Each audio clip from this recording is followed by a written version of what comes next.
Amados hermanos, es maravilloso estar el día de hoy con ustedes. Vamos a orar para dar inicio a este día de palabra viva. Amén.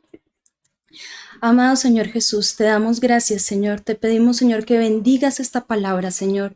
Que bendigas, Señor, a cada hermano que la está viendo, Señor. Que cubras con tu gracia, Señor, y seas escudo y antemuro, Señor bendito, de cada persona que está viendo esta palabra, Señor Jesús. Que sea de bendición y vaya y no vuelva vacía, Señor. Te damos gracias por este día en el nombre de Cristo Jesús.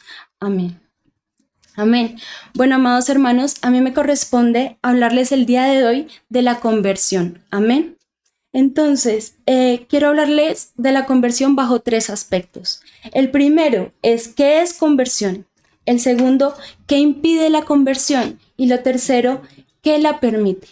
Hay veces que uno necesita saber con claridad qué es, qué me lo impide y cómo lo logro. Amén. Y ese es el objetivo de esta corta palabra. Amén. Entonces, cuando hablamos de conversión, la conversión es el cambio que tiene la materia prima para transformarse en algo valioso, hermoso y útil. Amén. Se los quiero volver a repetir para que lo tengamos guardado en el corazón. Es el cambio que tiene la materia prima para transformarse en algo valioso, hermoso y útil. Ahora, si esa materia prima se pudiera convertir solita, digamos que habría un proceso diferente, pero para que la materia prima se pueda llegar a ese objetivo, necesita 3 cosas: la visión, el conocimiento y la experiencia del artista. Amén. El artista toma esa materia prima y la transforma bajo esos 3 parámetros, con visión, con conocimiento y con experiencia. Por esta razón, si ella intenta autoconvertirse, fracasa y se echa a perder. Amén. Entonces, ¿qué necesita la materia prima? Las manos del artista para poder llegar a ser algo valioso, hermoso y útil. Amén. Entonces, miremoslo bíblicamente. Vámonos a Jeremías, capítulo 18, versículo 1. Amén. Dice en Jeremías, capítulo 18, versículo 1. Palabra de Jehová que vino a Jeremías diciendo: levántate y vete a casa del alfarero, y allí te haré oír mis palabras. Y descendí a casa del alfarero, y he aquí que él trabajaba sobre la rueda. Y la vasija de barro que él hacía se echó a perder en su mano, y volvió y hizo otra vasija, según le pareció que mejor hacerla. Y entonces vino a mí palabra de Jehová diciendo: ¿no podré yo hacer de vosotros como este alfarero, oh casa de Israel? Dice Jehová, y miren qué hermoso esto: he aquí que como el barro en mano del alfarero, así sois vosotros en mi mano, oh casa de Israel. Pero miren lo interesante de lo que viene más adelante. Dice: en un instante hablaré contra los pueblos, contra reinos, para arrancar y derribar y destruir. Pero si esos pueblos, ¿qué? Se convirtieren de su maldad contra la cual hablé, yo me arrepentiré del mal que había pensado hacerles. Y en un instante hablaré de la gente del reino para edificar y para plantar. Pero si hicieren lo malo delante de mis ojos, no oyendo mi voz, me arrepentiré del bien que había determinado hacerles. Ahora pues, habla luego a todo hombre de Judá y a los moradores de Jerusalén diciendo: así ha dicho Jehová: he aquí yo dispongo mal contra vosotros y trazo contra vosotros designios. Conviértanse ahora cada uno de su mal camino y mejore sus caminos y sus obras. Y me impacta profundamente la respuesta. Miren lo que dice el 12. Y dijeron: es en vano, porque en pos de nuestros ídolos iremos y haremos cada uno el pensamiento de nuestro malvado corazón. Entonces, aquí narra el corazón de un alfarero que quisiera tener un barro digno y listo para ser transformado en algo hermoso, valioso y útil. Amén. Pero el barro contestó a su hacedor: es en vano, porque en pos de nuestros ídolos iremos y haremos cada uno el pensamiento de nuestro malvado corazón. Entonces, yo quiero mostrarles en esta mañana qué es la conversión, qué la impide y qué la permite. Pero sé que es complejo entenderlo, porque es un tema bastante grande, pero se los voy a intentar mostrar de la manera más visible y más didáctica posible para que ustedes me logren entender en qué consiste. Amén. Entonces, viéndolo de esa manera, pensemos en un chef. Amén. Digamos que hay un chef y este chef quiere hacer la mejor sopa de tomate del mundo entero. Él quiere hacer la mejor sopa de tomate que haya existido en la historia, en el mundo entero. Si ustedes se ponen en los pies de ese chef, ¿qué tiene que conseguir? Tomates. Amén. Y él va a la plaza y va con el corazón de encontrar los tomates más bonitos que pueda encontrar. Pero el señor del puesto de tomates ya escogió los mejores tomates, los más sabios, los más fuertes, los más hermosos, los más robustos. Y separó 4 tomates y los dejó desechados, porque no eran tan bonitos, no estaban tan perfectos, no eran tan buenos. Amén. Y esos tomates quedaron en la basura. Ahora, cuando el chef llegó, no miró los tomates que estaban hermosos expuestos en el puesto de tomates. Miró los que estaban desechados. Amén. Así como lo estuviste alguna vez tú y yo. Amén.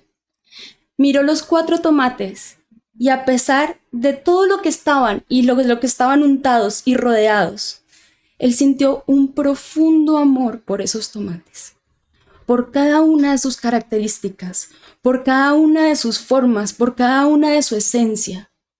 Y le dijo a la persona que vendía, yo le doy todo lo que tengo y lo que más amo si me da esos 4 tomates. Y efectivamente habló con los tomates y les dijo, bueno, yo quiero hacer el mejor propósito con ustedes. Si ustedes quieren, pueden seguirme. Y los tomates, alegres de que lo podían seguir, decidieron tomar el camino detrás del chef. Ahora, eran 4 tomates. Apenas salieron de la plaza, el primer tomate quedó anonadado, feliz, encantado con una caneca de basura. Y la caneca de basura se fue corriendo y llamó a sus compañeros y empezó a engullirse toda la basura. El chef, preocupado, alcanzó a tomar 3 de los tomates y el que estaba engullido de basura, pues al contaminarse a tal punto, se pudrió y se murió.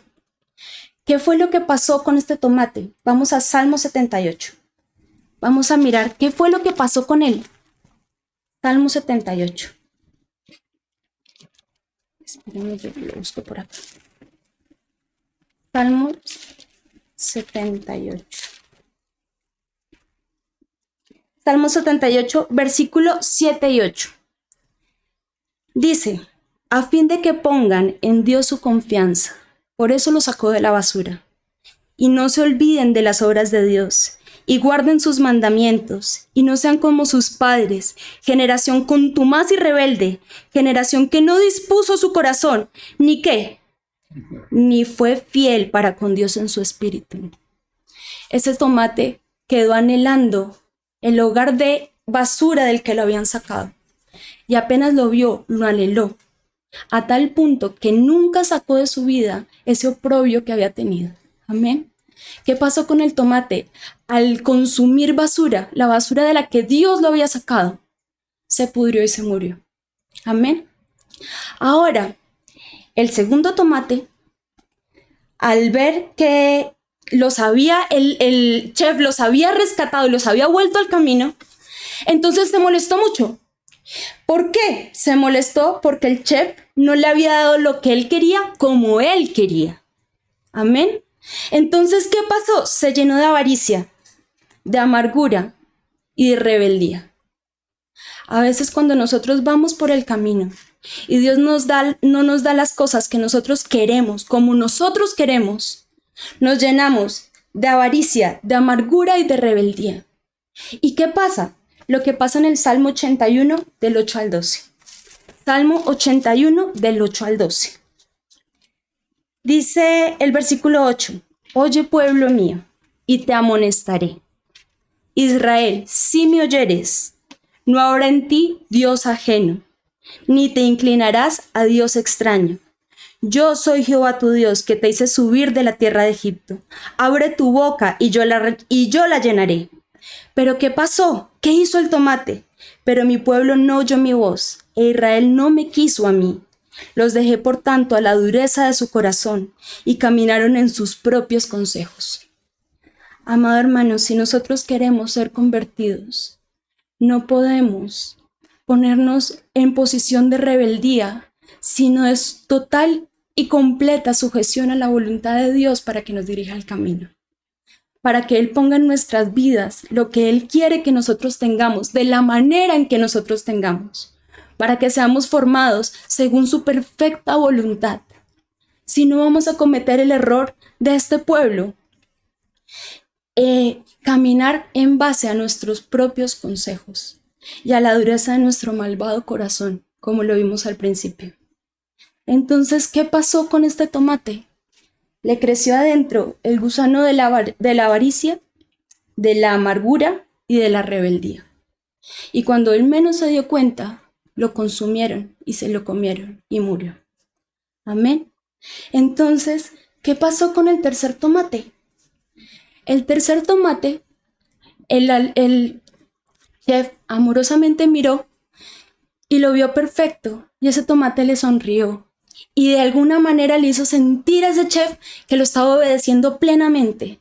Pero el tomate nunca le dijo que cuando corrieron a la basura, cogió un pedacito de basura y se lo guardó en el bolsillo.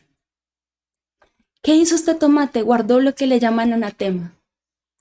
A veces nosotros dejamos la mayoría del mundo, dejamos todo lo que y decimos, Señor, yo te quiero ser fiel. Pero aquello que me gusta, aquello que me cala en mi corazón, ese pedacito lo guardo y me lo meto al bolsillo. Amén. ¿Qué pasó con ese tomate? Lo que pasó en Jeremías 3, 7 al 10. Jeremías 3, 7 al 10. Jeremías 3. Jeremías 3, versículos 7 al 10. Dije, después de hacer todo esto, se volverá a mí, pero no se volvió, y lo vio su hermana, la rebelde Judá. Ella vio que por haber fornicado la rebelde Israel, yo le había despedido y dado carta de repudio, pero no tuvo temor la rebelde Judá, su hermana, sino que también fue ella y fornicó. Y sucedió que por juzgar ella, cosa liviana su fornicación, la tierra fue contaminada y adulteró con la piedra y con el leño. Con todo esto, su hermana la rebelde Judá no se volvió a mí de todo corazón, sino como fingidamente, dice Jehová. Hermanos, ¿ustedes creen que un corazón que no es honesto puede ser convertido? Es imposible que un corazón que no se muestra delante de Dios como es pueda llegar a ser transformado. ¿Qué fue lo que hizo este tomate? Este tomate guardó el pedacito que no quería que Dios cambiara, el que él se quería reservar. ¿Y qué pasó? Se volvió una llaga tan profunda en su corazón que esa llaga se infectó y lo consumió. Amén. Por haber guardado ese pedacito de infección. Entonces, ¿cuál es el parámetro o cuáles son las tres cosas que yo necesito, que no me permiten a mí convertirme? La primera, la infidelidad. La segunda, actuar con avaricia y rebeldía a la voluntad de Dios. Y la tercera, volverme a Dios fingidamente. Son tres cosas que no nos van a dejar jamás que cumpla Dios el propósito perfecto y hermoso que tiene para cada uno de nosotros. Amén. Ahora, el chef llegó a la casa y cuando se volteó, vio al cuarto. Y 4 era muy torpe. 4 era un tomate demasiado torpe. Y en la travesía del camino se había caído, se había raspado, se había magullado y se había ensuciado. Pero a pesar de eso, había seguido. Amén. A pesar de su torpeza, había seguido en el camino del chef. Y el chef lo miró y lo colocó sobre la mesa. Y le dijo, bueno, ¿y tú por qué ¿Por qué a pesar de que estás caído, estás herido, estás magullado y estás sucio? ¿Por qué? ¿Qué fue lo que te permitió que llegaras hasta aquí conmigo? Entonces, resulta y pasa que 4 recordó lo que decía en Jeremías 8:4. Miren más adelantico lo que dice en Jeremías 8:4, porque él no se dio por vencido. Dice, y le dirás a sí mismo, Jeremías 8:4, le dirás a sí mismo, así ha dicho Jehová, el que cae no se levanta, y el que se desvía, ¿qué? No vuelve al camino, porque es este pueblo de Jerusalén rebelde con rebeldía perpetua. Abrazaron el engaño y no han querido volverse. Escuché y oí, no hablan rectamente, no hay hombre que se arrepienta de su mal diciendo ¿qué? ¿Qué he hecho? Mientras dice la palabra que el día de salvación es hoy. Y es impactante las preguntas que hacen el 4. Dice, le dirás a sí mismo, así ha dicho Jehová, el que cae, ¿qué? No se levanta. Y el que se desvía, ¿qué? No vuelve al camino. Hermanos, si el día de hoy tú estás caído, si el día de hoy estás desviado, si el día de hoy estás raspado, magullado o en alguna manera sientes tu corazón sucio, ¿qué te dice Jehová? Que recapacites y te preguntes, ¿qué he hecho? Si aún Él te da la gracia de poder recapacitar y arrepentirte, es la gracia de Dios en el día de hoy para que puedas ser convertido. Amén. Entonces, ¿qué recordó 4? Recordó que el que se cae en Cristo se puede levantar, que el que se desvía en Cristo puede volver al camino y que el que se siente sucio en su corazón puede recapacitar y decir, ¿qué he hecho, Dios? Entonces, bajo esta premisa, miremos Isaías 35:8. Isaías 35:8. ¿Qué recordó este tomate que lo hizo avanzar a pesar de sus errores? Dice Isaías 35:8, ya habrá allí calzada y camino, y será camino ¿de qué? De santidad. No pasará inmundo por él, sino que él mismo, Dios mismo, estará con ellos. Y el que anduviere por este camino, ¿qué, hermano? Por torpe que sea, no se extraviará. Así que, 4, ¿qué hizo?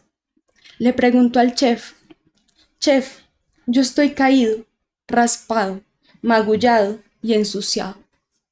Estoy sucio, pero si tú quieres, puedes limpiarme. ¿Qué le pudo contestar el chef? ¿Qué más pudo haber respondido el chef que lo que dice Mateo 8:1-3? Miren lo que le contestó. Mateo 8:1-3. Dice, y cuando descendió Jesús del monte, le seguía mucha gente. Pero miren que de esa mucha gente había uno especial. Y aquí que vino un leproso y se postró ante él diciendo, Señor, Señor, si quieres puedes limpiarme.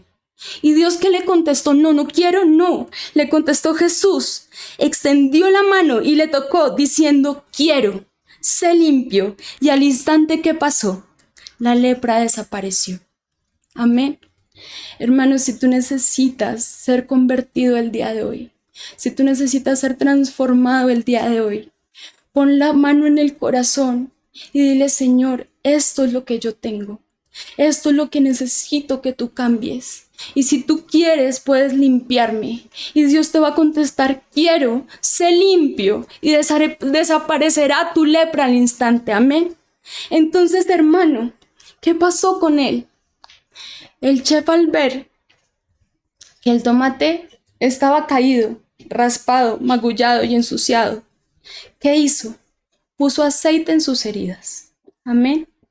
¿Qué más hizo? Le quitó lo que estaba magullado. ¿Qué más hizo? Cogió agua pura y limpia y lo lavó. Y al ver que en el tomate había buena semilla, porque en eso se había esforzado, Entonces decidió que no iba a hacer esa sopa que iba a hacer inicialmente, esa maravillosa sopa, sino que iba a hacer algo aún mejor. Lo iba a sembrar, lo iba a regar, lo iba a hacer crecer y lo iba a hacer dar fruto.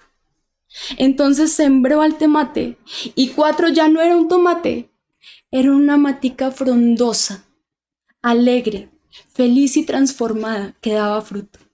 Y con ese fruto realmente hicieron todos los platos y los mejores manjares que se pudieran existir sobre la tierra. Porque eso es lo que Dios quiere hacer contigo. Algo hermoso, algo valioso y algo útil. Amén. ¿Qué se necesita? Se necesita tener el corazón de ser convertido. Huir de la infidelidad, huir de la rebeldía y la avaricia y huir del fingimiento con Dios. Y ponerse de corazón para que Él te limpie. Amén. Ahora, quisiera terminar con Jeremías 15. Quisiera terminar con Jeremías 15 para que veas a alguien que logró hacer el proceso de 4. Miremoslo así. Jeremías versículo 15. Capítulo 15. Espérenme que lo consigo. Dice Jeremías capítulo 15, versículo 19 al 21. Dice, por tanto, así dijo Jehová, si te convirtieres, ¿yo qué? Yo te restauraré, y delante de mí estarás, y si entresacares lo precioso de lo vil, serás como mi boca. Conviértanse ellos a ti, y tú no te conviertas a ellos. ¿Con qué objetivo? Y te pondré en este pueblo por muro fortificado, de bronce, y pelearán contra ti, pero no te vencerán, porque yo estoy contigo para guardarte y para defenderte, dice Jehová, y te libraré de la mano de los malos, y te redimiré de la mano de los fuertes. Si te convirtieres, yo te restauraré. Así que vamos a orar, hermano, para que así como hicieron con Jeremías, puedan hacer con nosotros, amén. Para que nosotros podamos tener el corazón propicio para ser convertido, para que podamos desechar aquello que no nos permite convertir y para que podamos cumplir siendo barro en manos del alfarero, para hacer algo hermoso y útil, amén. Entonces vamos a orar. Señor Jesús, te alabamos, te glorificamos y te bendecimos, Señor. Y en este día, Señor, te glorificamos, Señor, por tu perfecto plan para cada vida, Señor. Porque eres tú, Señor, el único que puede mirarnos con amor a pesar de lo que somos, Señor. El que puede vernos, Señor, como algo hermoso, Señor. Útil, Señor Jesús. Eres el único, Señor Jesús, que puede transformar vidas, Señor. Que puede restaurar vidas, Señor. Y convertir lo que no es, Señor, en lo que tú deseas que sea, Señor. Señor bendito, conviértenos como a Jeremías, Señor, para hacernos fuertes, Señor, en batalla, Señor, para que nos redimas de la mano del malo, Señor, de la mano del fuerte, Señor Jesús. Señor, te clamamos en este día, Señor Jesús, por nuestra propia conversión, Señor. Que no guardemos, Señor, el anatema, que no guardemos, Señor, infidelidad, Señor, que no seamos, Señor, rebeldes a tu voluntad, Señor, sino que nos rindamos como barro en tu mano, Señor, para que hagas de nosotros, Señor, una nación santa, Señor, para que hagas algo con nosotros glorioso como solo tú lo puedes hacer, Señor. Clamamos por la conversión de la iglesia, clamamos por la conversión de las familias, por la conversión de los hijos, Señor, y de los padres, Señor, por la conversión de mi hermano, Señor Jesús, que está viendo en este momento este video, Señor. Clamamos, Señor Jesús, para rendir nuestras vidas a ti, Señor. Ayúdanos, Señor, en el nombre de Jesús. Amén. Amado hermano, que el Señor los bendiga. Y doy el paso al hermano Miguel para la palabra. Amén.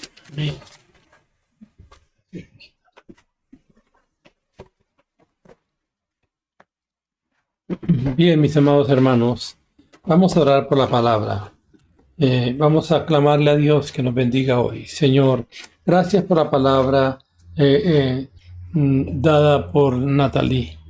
Señor, que nos podamos convertir de veras, que podamos ser esa gente extraordinaria en las manos tuyas. Padre, ayúdanos hoy para meditar también en tu palabra. Yo quiero hablarle a los hermanos sobre esfuérzate en la gracia. Ayúdanos, Padre mío, para esforzarnos en esa gracia. Ayúdanos para crecer en Dios. Ayúdanos para buscar esa presencia, Padre mío. Queremos ser ese pueblo especial para tu gloria. Utilízanos, Padre mío. Queremos ver esa iglesia poderosa, llena del Espíritu. Esa iglesia gloriosa, poderosa en palabra, poderosa en hechos, poderosa en revelación, poderosa en adoración. Señor, ayúdanos para ser ese pueblo especial. Te alabamos y te adoramos en el nombre del Señor Jesucristo. Amén y amén. Yo quiero hablarles, mis amados hermanos, en este día sobre esfuérzate en la gracia, ¿sí? Como le dice el apóstol a Timoteo, esfuérzate en la gracia. Vamos a leerlo, mis amados hermanos, en 2 de Timoteo, capítulo 2, versículo 1. 2 de Timoteo, capítulo 2, versículo 1. Tú pues, hijo mío, 2 de Timoteo, capítulo 2, versículo 1. Dice, tú pues, hijo mío, esfuérzate en la gracia que es en Cristo Jesús. Alabanzas al Señor. En otras palabras, esfuérzate en la gracia hasta ser lleno de Dios. Teniendo como gracia la presencia del Señor mismo en nosotros. Teniendo como gracia la presencia del Espíritu del Señor en nosotros. Teniendo como gracia la presencia de sus dones en nosotros como creyentes. ¿Sí? En otras palabras, teniendo como gracia la presencia de una vida superior en el creyente. Alabanzas al Señor. Ahora bien, mis amados hermanos, esforzarse en la gracia es crecer en todos los aspectos divinos. Es decir, esforzarse en la gracia es crecer en Dios. Alguien ha dicho que una de las peores desgracias del cristiano es estar estancado por lo menos 2 días consecutivos. Que Dios nos ayude para crecer cada día buscando su presencia. Podemos llevar una vida religiosa y tener poco de esa gracia. Que Dios nos guarde, hermanos, de tomarlo a la ligera. ¿Sí? Bueno, ya yo soy bendecido y llevamos vidas casi mundanas. Que Dios nos guarde. Que podamos entender que la vida cristiana es una vida de entrega absoluta y total al que nos salvó. Dice que el que murió por nosotros nos salvó. Por tanto, a partir de ahí ya no somos de nosotros mismos, sino de aquel que murió por nosotros y se entregó por nosotros. Alabanzas a Dios. Ahora, mis amados hermanos, la gente bendecida o los bendecidos tienen esa gracia en abundancia. No hay otra forma de ser bendecido sino con esa gracia. Miren Hechos capítulo 6, versículo 8. Hechos capítulo 6, versículo 8. Hechos capítulo 6, versículo 8. ¿Por qué este hombre era tan bendecido? Dice así la palabra, capítulo 6, versículo 8. ¿Por qué era tan bendecido este hombre? Dice, y Esteban, ¿lleno de qué? Lleno de gracia, ¿sí? Y de poder. Hacía grandes prodigios y señales en el pueblo. Era lleno de gracia, en otras palabras, lleno de Cristo. Y eso traía el resto. Traía los prodigios y todo lo que este hombre extraordinario hacía. Que Dios nos permita ser llenos de gracia. ¿Cuánto lo necesitamos, hermanos? Mire los enfermos. Mire especialmente tanta persona llena de cáncer. Tanta persona enferma con diabetes. Tanta persona llena de tristeza. Una sociedad. Eso tiene un nombre. ¿Cómo es? Una sociedad depresiva, ¿sí? Que necesita a Cristo. ¿Quién lo hace? ¿Quién lo lleva?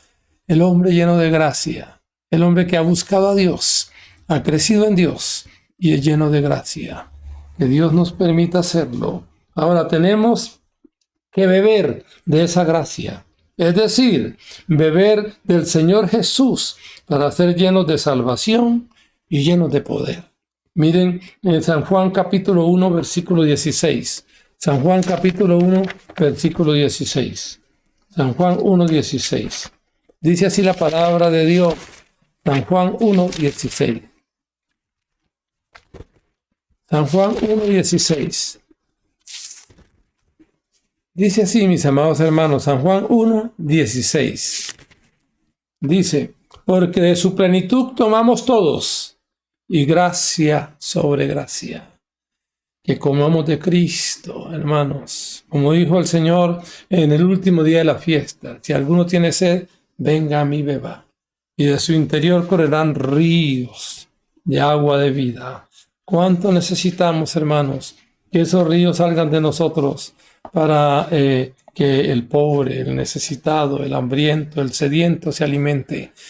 Alabanzas al Señor. Hemos nacido, si es que tenemos gracia, como dijo Natalie, para dar fruto. Adorados a Dios. Ahora bien, hermanos, el apóstol le dice a Timoteo, esfuérzate en la gracia. ¿Qué quiere decir eso? Es decir, esfuérzate por crecer en Dios. Nacimos para crecer en Dios. Si llevamos una vida religiosa, es una vida lamentable. Si llevamos una vida en Dios y en crecimiento en Dios, es una vida admirable. Adorado sea Dios. Ahora, hermanos, para que el apóstol Pablo fuera lo que fue, se debió a que recibió la gracia del Señor Jesús, como tenemos que recibirla nosotros si queremos verdaderamente ser gloriosos, poderosos y de bendición. Miren 1 Corintios capítulo 15. Miren 1 Corintios capítulo 15. 1 Corintios capítulo 15.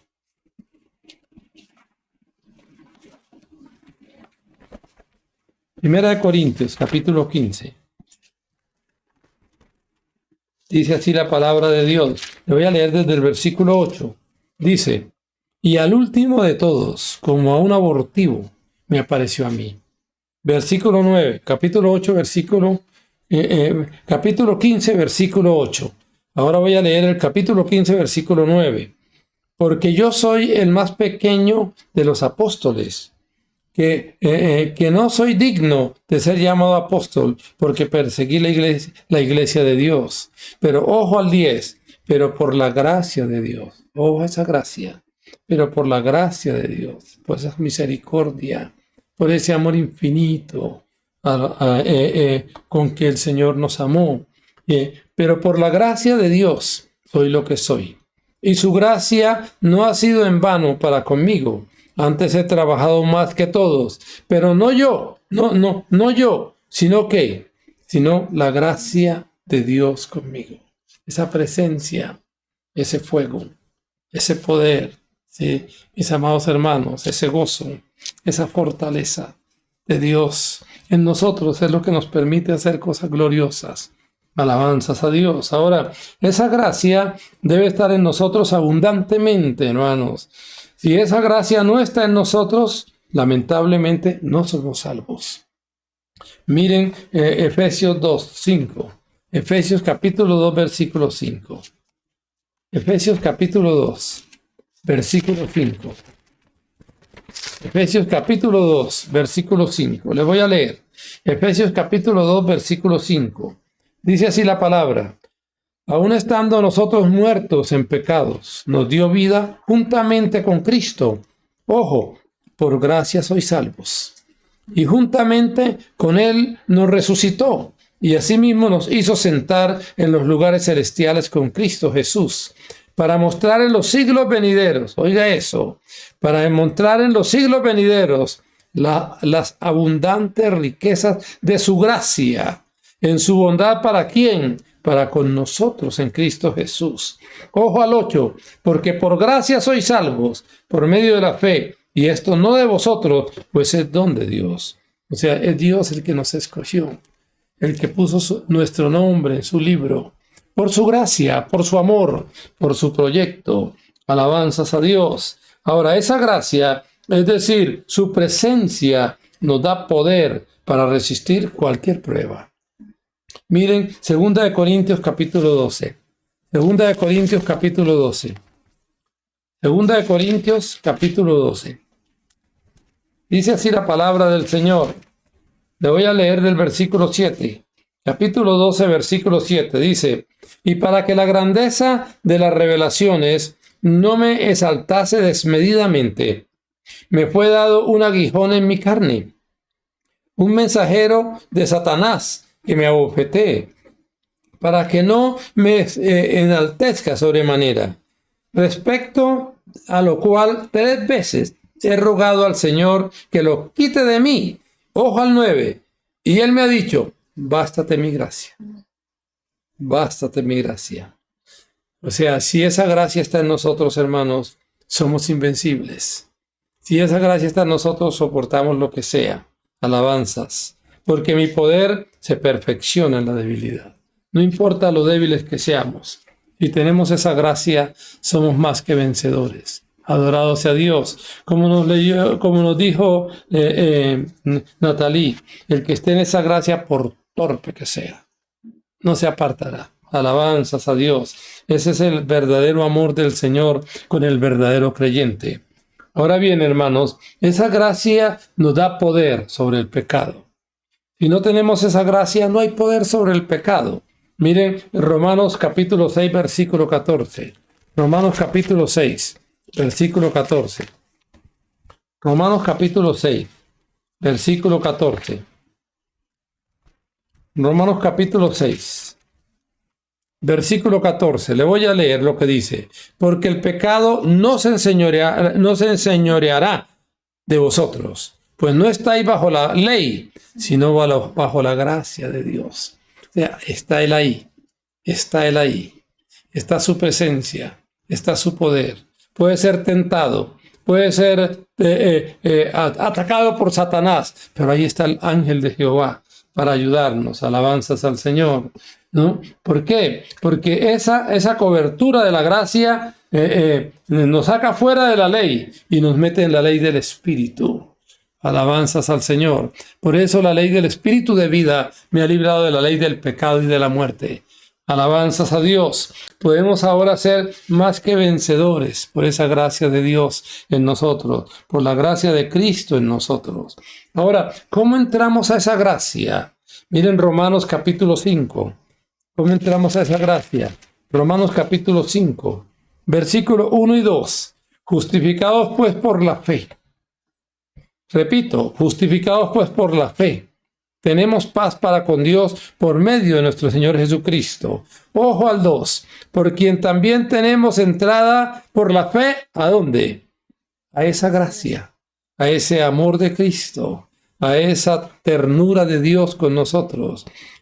Repito el 2. Por quien también tenemos entrada por fe a esta gracia, en la cual estamos firmes y nos gloriamos en la esperanza de la gloria de Dios. No solo entramos y tenemos ayuda, tenemos fuerza, tenemos poder, sino que esperamos la gloria de Dios. Alabanzas al Señor. Ahora bien, hermanos, hay un trono de gracia donde el pecador se puede acercar por fe para recibir ayuda oportuna y además socorro. Miren Hebreos capítulo 4, versículo 16. Hebreos capítulo 4, versículo 16. Hebreos capítulo 4, versículo 16. Le voy a leer. Hebreos capítulo 4, versículo 16. Acerquémonos pues confiadamente al trono de la gracia, para alcanzar misericordia y hallar gracia para el oportuno socorro. Ahí está el ángel de Jehová con el verdadero creyente. Alabanzas al Señor para ayudarlo, para bendecirlo, para sacarlo adelante. Ahora bien, hermanos, ¿cómo llegamos con urgencia a ese trono de gracia que puede cesar o desaparecer hoy a las 12 de la noche? Porque, hermanos, cuando inician los juicios, se terminó la gracia. Cuando inician los juicios, que puede ser esta noche a las 12 de la noche, ¿sí? Cuando inician los juicios, se terminó la gracia. Ahora, ¿cómo podemos llegar a ese trono de gracia? Dice que confiadamente, alabanzas al Señor, llegando con fe, llegando con esa humildad, llegando con ese deseo de que el nombre de Dios sea glorificado en nuestras vidas. Entonces, ¿cómo llegamos, hermanos, a ese trono de gracia? Renunciando a nuestra frivolidad. ¿Qué dice la palabra? Porque no eres ni frío ni caliente, y eres tibio, te vomito de mi boca. Renunciemos hoy, ahora, a esa frivolidad, mis amados hermanos, porque estar en frivolidad es renunciar a muchas bendiciones. Ahora, ¿qué otra cosa para llegar al trono de la gracia? Renunciando a nuestra mundanalidad. Dice la palabra, si eres amigo del mundo, eres enemigo de Dios. Pidámosle al Señor hoy, hermanos, Señor, quita de mi corazón la mundanalidad, la tendencia al mundo, que cambia mis ojos, mi mente, mi corazón, mis sentimientos, para que podamos agradarlo y llegar a esa vida de poder, esa vida superior en Cristo. Ahora, ¿cómo llegamos a ese trono de gracia? Fortaleciendo las manos cansadas. Levanta las manos, hermano. Adora a Dios. Levanta esas manos, alaba. Adora a Dios antes que sea demasiado tarde. Ahora, ¿cómo más para llegar a ese trono de gracia y recibir fuego de Dios? Fortalecer las rodillas endebles. Que esas rodillas que no quieren aguantar tiempo de oración, fortalécelas. Fuérzalas a mantenerse de rodillas. Camina de rodillas antes que sea demasiado tarde. Llega a ese trono de gracia de rodillas con toda la fe y pide gracia para tener una victoria completa y total.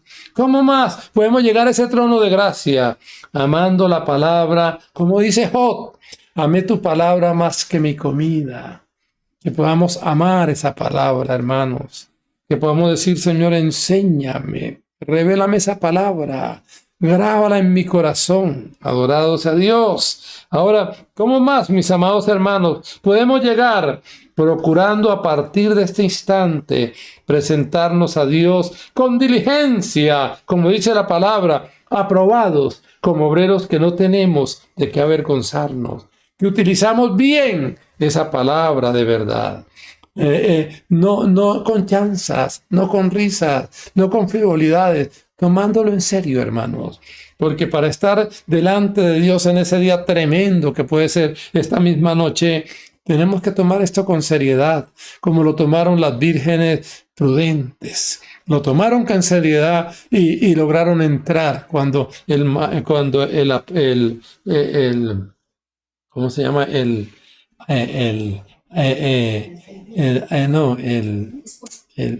que se casa. El esposo. ¿Sí? Cuando el esposo llegó, ellas eran prudentes, se habían preparado, habían amado a Dios, se habían llenado del Espíritu y sus lámparas tenían aceite. Que Dios no nos encuentre vacíos, mis amados hermanos. Tomémoslo en serio. Que Dios nos ayude para amar a Dios, para ser santo y para aprender a adorarlo. Alabanzas al Señor. Oremos, ¿sí? Por consagración. Oremos por crecimiento. Oremos al Cristo de la gloria, que podamos a partir de hoy esforzarnos en la gracia. Señor bendito, te adoramos. Oh Dios, conságranos. Quita la mundanalidad de nosotros. Quita la frivolidad de nosotros. Quita la pereza espiritual de nosotros, Padre mío. Señor, ayúdanos para que esas manos cansadas se levanten, para que esas rodillas endebles aguanten oración, Padre mío. Señor, clamamos para que nos des crecimiento espiritual, que nos permitas ser alimentados como adultos, no como niños. Ayúdanos, oh Dios, para que a partir de hoy pongamos el alma en buscarte, en amarte, en amar esa palabra y en ser mejores y crecer diariamente en esa gracia. Para tu gloria lo pedimos en el nombre del Señor Jesucristo. Amén y amén. Que el Señor les bendiga, mis amados hermanos.